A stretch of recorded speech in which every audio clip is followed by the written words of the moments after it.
Welcome to Zoom, Play and Explain.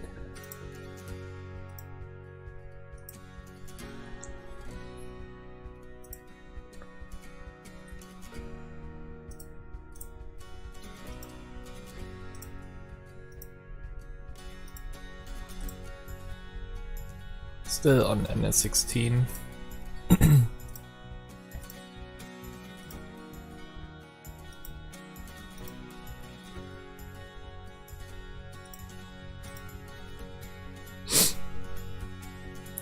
Okay, this will be a C bet.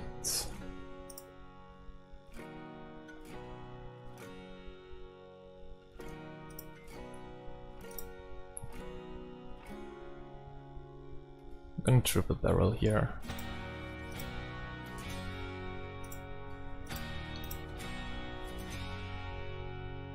And now we just call and give up if he bets turn.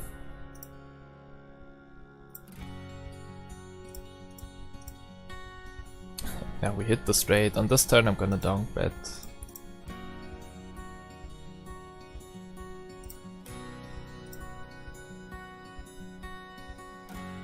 Because I think we can get a lot of value here.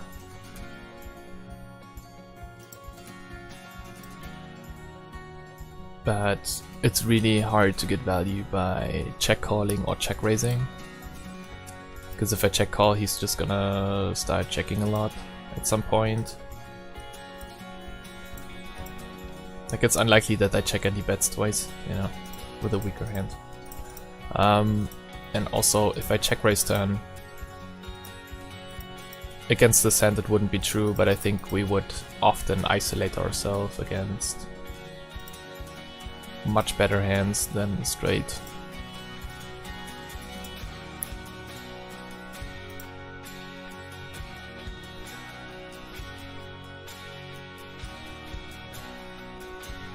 We bet flop, he raises. This is actually a weird spot.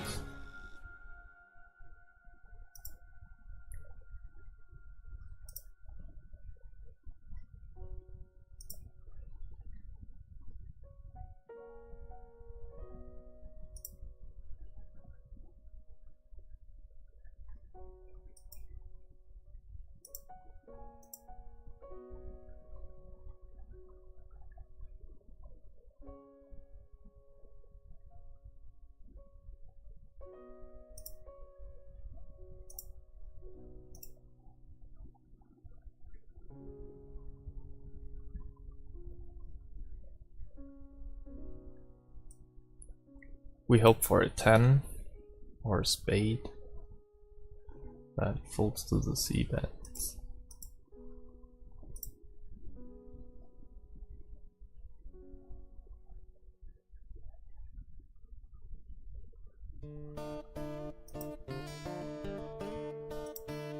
Yeah, seems like we get a lot of betting spots here. Now it's yeah. Never mind. I mean, he donks twice pot. It's not exactly twice pot, but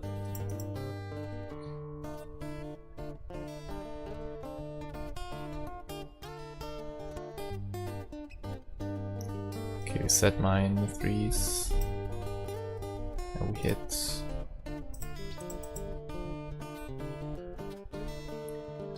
He should not have kings or aces because he should 4-bet them. He can have them. So I think he's on ace queen suited, maybe ace king or ace king suited.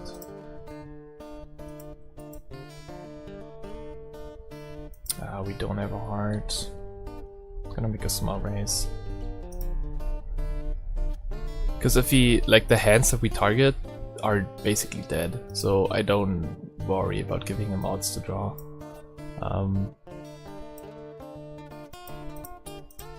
But I'm scared that, let's say he has ace king or ace queen and the turn is a heart, or the turn is a 10 or a jack, and they start checking turns. Like, it just gets awkward very quickly. I lose value by just calling the flop. And if he folds to my raise, then he had nothing anyway. Like, he didn't have a flush draw because he's not gonna fold a flush draw to that raise. If he has Jack 10 or whatever, then yeah, I don't even mind if he folds to that raising size. Because I'm basically giving him odds to draw. Like I would never fold on a queen, a 10 or a jack. But it's most likely that he just had nothing, basically, and we wouldn't have gotten any value on the turn anyway by calling. But who knows? It's obviously hard to say.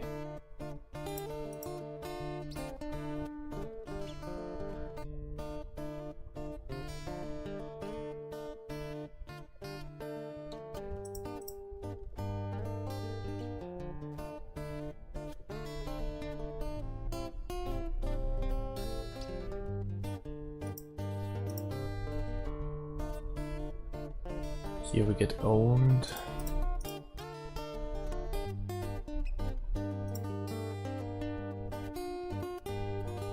Now we get pot odds with 6% to hit the absolute nuts,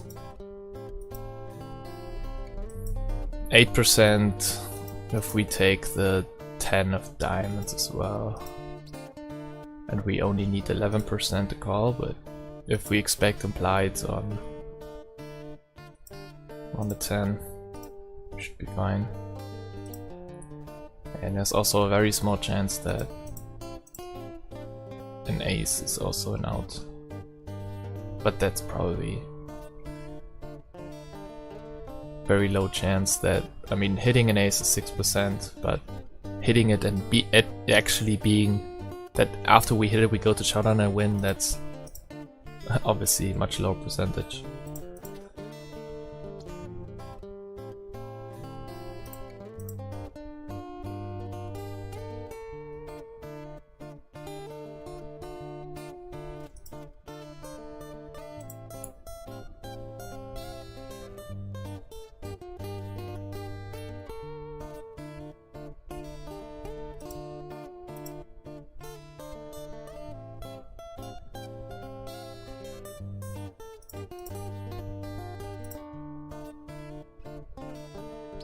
With these kind of bluffs you want to be very careful. It's kind of weird if I say it while flopping a straight. But what you want to focus here is on high value hands, like value hands. Hands that are literally ahead of his open raising range. This hand is not ahead. It only makes money if you play him here post flop.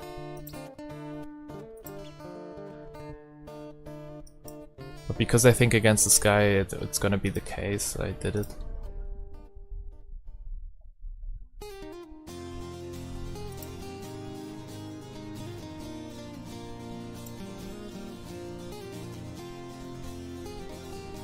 That's a bad river. Not because now we have the worst hand, it's just hard to get value here.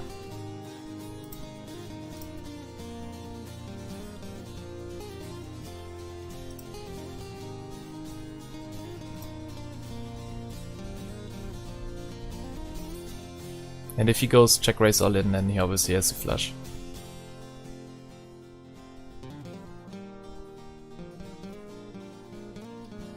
And we actually have to fold. That's an unfortunate turn. But it's a very good one for his range. The board in itself is already very good for his range. If he called something like 8s plus and broadways to my 3-bet here, he's crushing this board. I mean,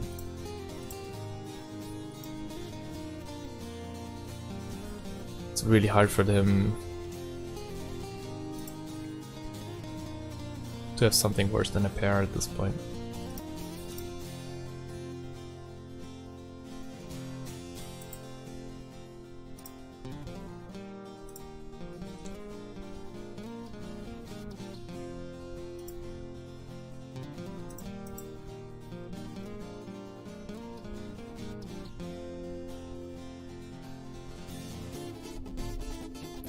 Actually gonna not bluff, because I don't think the 4 is an out.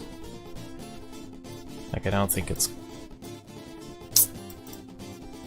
We have an ace and a queen.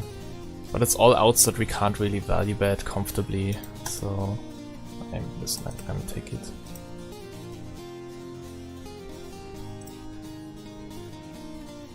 That's never a bluff, the sizing is never a bluff, it's a thin value bet.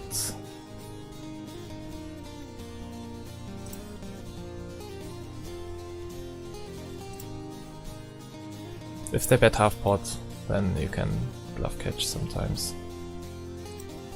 But against this two big blinds into 10, it's just always value. It's like pocket fours or whatever.